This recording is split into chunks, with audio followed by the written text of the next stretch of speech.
rétablir l'état antérieur? Comment alors faire comme ça jamais fait? Cela s'observe souvent au stade de la reconstitution de carrière, lorsqu'elle doit se traduire par la réintégration d'un fonctionnaire dans l'emploi dont il a été irrégulièrement privé alors que le poste a été, dans l'entretemps, pourvu d'un nouveau titulaire. Enfin, la personne publique peut également se heurter à des difficultés en cas de condamnation au versement de sommes d'argent. Il est arrivé qu'une personne publique ne puisse faire face à l'importance de la condamnation pécuniaire mise à sa charge. Paragraphe 2. La mauvaise volonté de l'autorité administrative. C'est ce que le Conseil d'État appelle mauvais vouloir manifeste de l'administration. Marie Chapro, et j'allais pour la Congolais. Marie Chapro, et j'allais pour la Batonyoso. Bananike ba papa, ba mama pena ba yaya. Bolanda Marie Chapro, ezali yaba namboka, yaba Congolais. Par le Conseil d'État comme la règle fondamentale du droit public.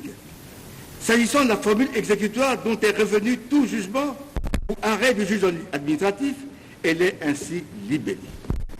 La République manque et ordonne au préfet ou au ministre, en ce qui le concerne, et à tout huissier de justice à ce requis, en ce qui concerne les voies de droit commun, contre les parties privées, de pourvoir à l'exécution de la présente décision. Cette formule, différente de celle prévue en matière civile, a plus une valeur symbolique qu'un véritable effet juridique, car elle se borne à ordonner au ministre de pourvoir à l'exécution sans enjoindre, comme dans les jugements civils, aux agents de la force publique de prêter main forte à cette exécution. Quant à la notion de l'autorité de la chose jugée, elle représente en principe la clé de la soumission de l'administration aux décisions de la juridiction administrative. D'ailleurs, dans certains types de contentieux, les jugements administratifs acquièrent une autorité absolue de la chose jugée. C'est le cas des décisions d'annulation pour excès de pouvoir, pour lesquelles la chose jugée ne peut être réexaminée ou méconnue par quelque autorité que ce soit. Section 2, les difficultés rencontrées dans l'exécution des décisions du juge administratif français. Ces entraves peuvent être regroupés en deux grands axes, à savoir la simple passivité de l'administration, paragraphe 1, et la mauvaise volonté de cette dernière, paragraphe 2. Paragraphe 1, la passivité de l'administration.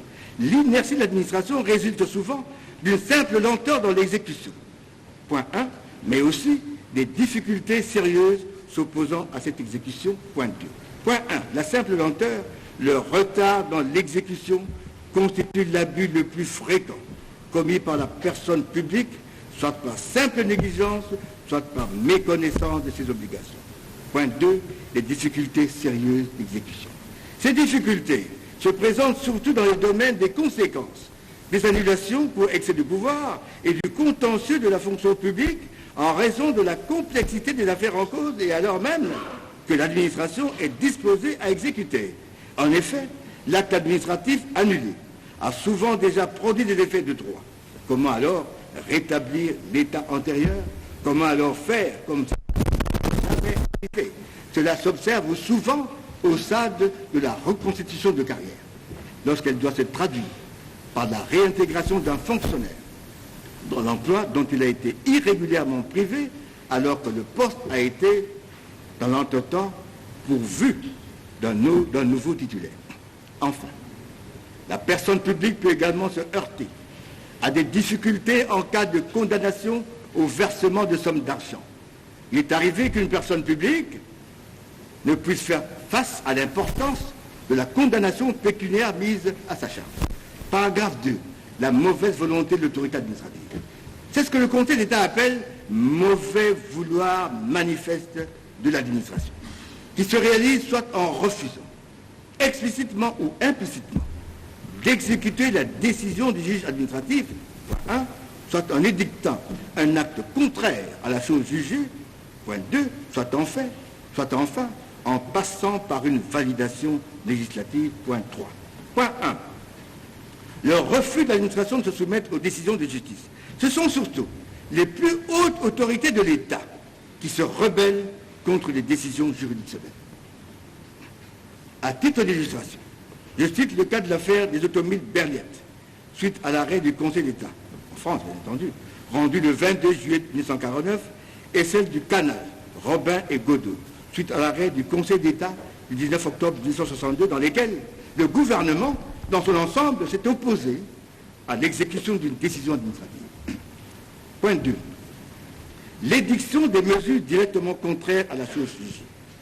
Pour réaliser l'ampleur de ce phénomène, il paraît indispensable de citer certains exemples, notamment le fameux arrêt Fabrègue, dans lequel un maire s'obstinait à suspendre systématiquement le garde champêtre de la commune au début de chaque mois, malgré l'annulation par le Conseil d'État français de ces 10 premiers arrêtés de suspension en raison de leur illégalité.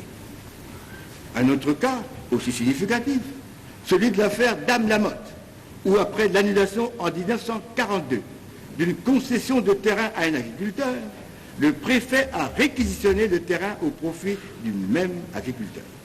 Enfin, dans une affaire plus récente, un maire a délivré un nouveau permis de construire alors que le tribunal administratif avait ordonné le sursis à exécution du premier permis. Point 3. La validation législative. C'est le procédé par lequel le législateur valide rétroactivement un acte administratif annulable par le juge administratif avant un recours pour excès de pouvoir. Ce procédé a été considéré comme une atteinte aux principes fondamentaux de la séparation des pouvoirs, de la non-rétroactivité des actes juridiques et de l'autorité de la chose jugée.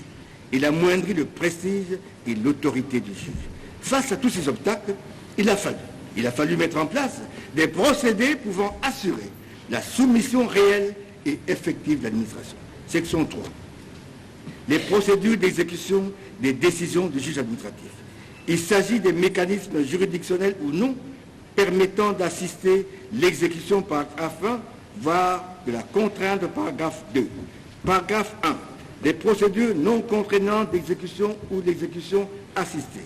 Ce sont des modalités d'explication de la décision juridictionnelle, point 1, et d'aide à l'exécution, point 2, ainsi que l'intervention du médiateur de la République, point 3. 1. L'explication. L'administration, qui n'est pas toujours en mesure d'identifier l'ensemble des implications d'une décision rendue par la juridiction administrative, en raison de sa complexité ou de sa nouveauté, peut recevoir de cette juridiction l'explication sur les modalités d'exécution de la dite décision. Cette explication peut être spontanée ou provoquée. Elle est spontanée lorsqu'elle est faite par le juge en direction de l'administration quant aux conséquences à tirer de cette décision. L'explication est provoquée lorsque c'est l'autorité intéressée qui demande au Conseil d'État d'éclairer l'administration sur les modalités d'exécution. 2. L'aide à l'exécution. Institué par le décret du 30 juillet 1963, ce système donne la possibilité aux parties intéressées de signaler dans un délai de 3 mois à la section du rapport et des études les difficultés qu'elles rencontrent pour obtenir l'exécution d'une décision rendue par une juridiction administrative. Et cette section a la faculté de saisir la section du contentieux d'une amende d'astreinte. 3. Le médiateur de la République. Cet organe non juridictionnel et indépendant, institué pour faire face à l'insuffisance de la protection juridictionnelle des administrés, reçoit les réclamations relatives à l'inexécution de la chose jugée et fait des recommandations afin d'inciter l'administration à exécuter. Et en cas d'inexécution, lui enjoint de s'y conformer, sinon il rédige un rapport spécial qui est publié au journal officiel à titre de dénonciation publique. Ces mécanismes non contraignants n'apportent toujours pas des résultats escomptés. C'est pourquoi il est aussi fait recours aux solutions plus coercitives. Paragraphe 2, les procédures contraignantes ou l'exécution contrainte. Le législateur français a pu reconnaître à la juridiction administrative des réels pouvoirs d'astreinte en 1980 et d'injonction en 1995, y compris des mesures complémentaires de nature répressive. 1. Le pouvoir d'injonction. Ce pouvoir peut s'exercer a priori avant qu'une décision de justice ait été rendue et est alors qualifié d'injonction préventive. Dans cette hypothèse, le juge en vise les conséquences en même temps qu'il tranche le litige pour éviter une éventuelle mauvaise mise en œuvre du jugement. Il peut enjoindre à l'administration d'agir dans un sens déterminé ou de prendre une nouvelle décision. L'injonction a posteriori est celle qualifiée de coercitive. Et dans ce cas, la partie intéressée peut, en cas d'inexécution, demander à la juridiction administrative qui a rendu la décision d'en assurer l'exécution. 2. Le pouvoir d'astreinte. Mis en place par la loi du 16 juillet 1980, le régime d'astreinte destiné à aider à l'exécution d'une décision rendue par le Conseil d'État, unique attributaire de ce pouvoir, est un mécanisme permettant de surmonter le refus manifeste, délibéré ou persistant de l'administration d'exécuter une décision du juge administratif. La juridiction peut alors assortir dans la même décision l'injonction et l'astreinte. 3. Les mesures complémentaires de nature répressive. L'administration peut être sanctionnée pécuniairement pour non-respect de la chose jugée à travers des dispositifs permettant de la forcer à payer ce à quoi elle est condamnée. Il en va de même pour la personne physique qui, au sein de l'administration, n'a pas fait les actes nécessaires à l'exécution de la chose jugée ou pour la personne publique elle-même. A. La procédure de paiement forcé. Ce mécanisme vise à l'exécution automatique des condamnations pécuniaires. La somme à payer par l'administration doit en principe être mandatée dans les 2 mois qui suivent la notification du jugement, lorsqu'il existe des crédits disponibles ou dans les 4 mois lorsque les fonds publics sont insuffisants. Si la procédure vise l'État, le bénéficiaire du jugement doit, à l'expiration du délai imparti, la présenter au comptable compétent pour obtenir le paiement de la somme fixée par le juge. Tout agent public qui ne respecte pas ses obligations est susceptible d'être jugé par la Cour de discipline budgétaire et financière. Si elle vise les collectivités locales ainsi que les établissements publics, l'autorité compétente doit, dans le mois de la saisine, les mettre en demeure de dégager les ressources nécessaires, sinon la dépense correspondante sera inscrite d'office dans leur budget. Si le mandatement n'intervient pas dans les jours suivant l'inscription, l'autorité de tutelle procédera au mandatement d'office dans le mois qui suit. En cas de ressources insuffisantes, la personne publique condamnée est mise en demeure de l'écrire. À défaut, l'autorité de l'État, l'autorité de tutelle y pourvoit. Et si cette dernière manque à ses obligations, la responsabilité de l'État pourra être engagée. B. Les peines d'amende. La Cour de discipline budgétaire et financière prononce ces peines contre les fonctionnaires qui n'ont pas procédé au mandatement des sommes d'une part et contre ceux dont le comportement a conduit au prononcé d'astreinte contre une personne publique d'autre part. D'autres ordres juridiques de par le monde ont également réfléchi sur l'épineuse question de l'exécution des décisions du juge administratif et en ont partagé l'expérience dans un forum international. Chapitre 2, l'exécution des décisions de justice administrative dans d'autres systèmes juridiques. En 2004, à Madrid, à l'occasion du 8e congrès de l'Association internationale des hautes juridictions administratives suprêmes, 27 pays ont présenté des rapports nationaux sur le thème de l'exécution des décisions des juridictions administratives. À cette occasion, une véritable étude comparative a été réalisée sur la question et il m'a semblé utile d'en faire ici un condensé. Un des éléments communs à tous ces apports a été la conviction que l'exécution des décisions du juge administratif est une des manifestations de l'état de droit, du droit à une protection juridique efficace ou du principe de la sécurité juridique. Et les problèmes communs à tous sont ceux qui concernent l'administration qui n'exécute pas ou qui exécute de manière non correcte. C'est ainsi que la majorité des pays ont prévu des actions préventives à l'inexécution, des modalités d'exécution, des mécanismes dissuasifs et des sanctions à l'inexécution ainsi que des mécanismes extra-juridictionnels. Section 1. La prévention des risques d'inexécution. Avant que le jugement ne soit rendu, il est possible à une partie de demander et pour le juge d'adopter des mesures destinées à éviter les risques d'une éventuelle inexécution. En France, ce sont des instruments dénommés procédures d'urgence ou mesures provisoires prises dans le cadre des procédures de référé suspension et de référé liberté fondamentale. En Grèce, c'est la procédure de sursis à exécution et celle de référé administratif précontractuel, tandis qu'en Allemagne, la saisine du juge administratif demandant l'annulation de l'acte attaqué implique la suspension automatique du dit acte.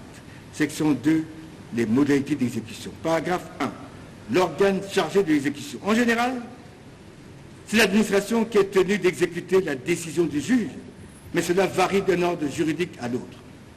Dans la plupart des systèmes, c'est l'organe qui a adopté l'acte administratif, objet de la décision, qui doit prendre des mesures nécessaires pour accomplir le mandat du juge, cas de l'Australie et de la Finlande.